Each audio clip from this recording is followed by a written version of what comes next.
Harry Potter's score is a masterpiece in orchestral writing, and one of the things that really sets John Williams apart is how skillfully he handles the woodwind section. Even if you don't read music, you can probably tell from a glance that this is on another level. I studied the orchestral score to Hedwig's theme from Harry Potter and the Sorcerer's Stone, and will show you 5 ways that John Williams uses the woodwind section in that piece to add air and color and energy to his orchestral writing. I've worked with a lot of student composers who say that the woodwinds are the hardest section to write for, mostly because they don't really know what to do with those instruments. Then they look at something like this from John Williams and it feels just unattainable. Let's start from the most straightforward techniques and we'll work our way up in complexity. Number 1, doubling other instruments. The woodwind section is actually made up of 4 different families: flutes, oboes, clarinets, and bassoons. These different instruments all have distinct colors and timbres, so they can be used to add different flavors to other instruments of the orchestra. For example, this melody on the violins is doubled at the unison with the flute. The flute is almost more felt than heard, but it adds some air and a little bit of shine to that violin part.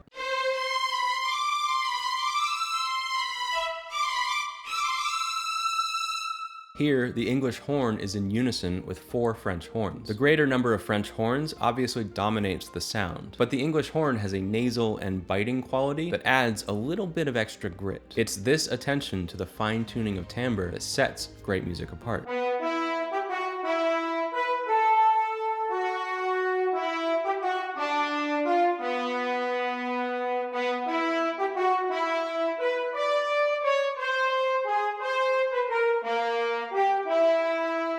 We get a similar thing with the trumpets and oboes here. The trumpets are just naturally louder instruments, so for the most part they just cover up the oboes. But those oboes are adding just a little bit of extra punch and bite.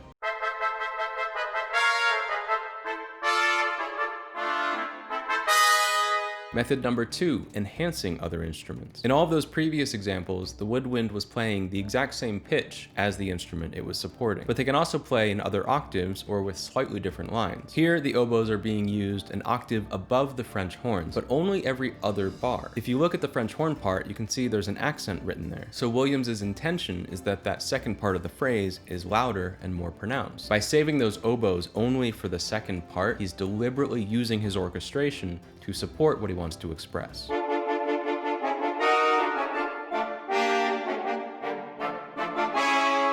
Here we have an example of the heterophonic texture, which is something I talked about in an older video. Basically, this is where you have multiple versions of the same melody playing at the same time. Here, the trumpets are so loud that they take our focus as the main sound. The woodwinds are given a variation of the same line, where some notes get skipped and some are ornamented. The combined result is a texture that feels much more active and playful than the melody by itself would be.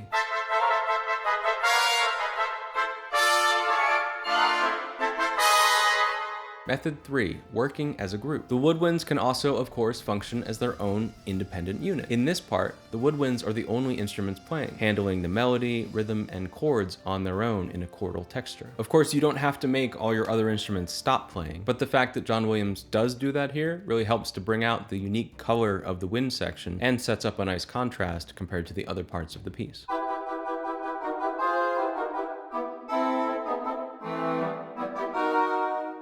Method 4, adding energy and excitement. The woodwinds are very agile and nimble, which means they can play very fast-moving parts that add those fine grains of texture and energy. So here, when the entire orchestra plays this half note, the winds give it an extra shake with a trill. And when they double this line in the horns and violins, they also use trills to give it a little extra flair.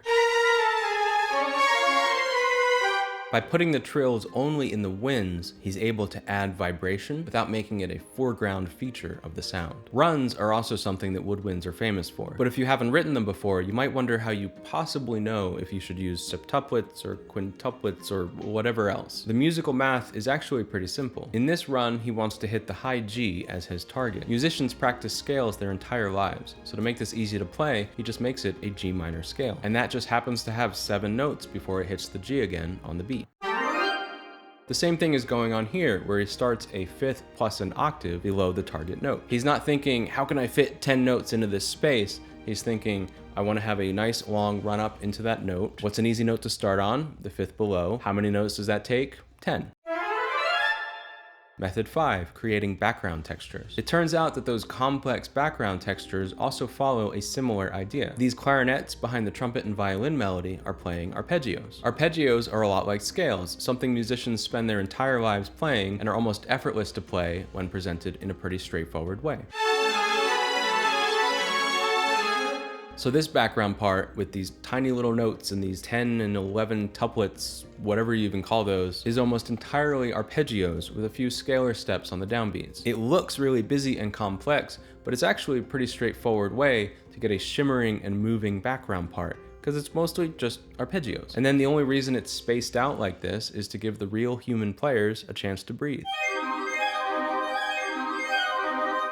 The woodwinds add so much color and life to orchestral music, but the backbone of the orchestra is the strings. If you really want to write music that is powerful and expressive, that is the first section that you need to master. This video here will walk you through step by step how to build a huge and cinematic sound with the string section. Thanks for watching. I will see you in the next one.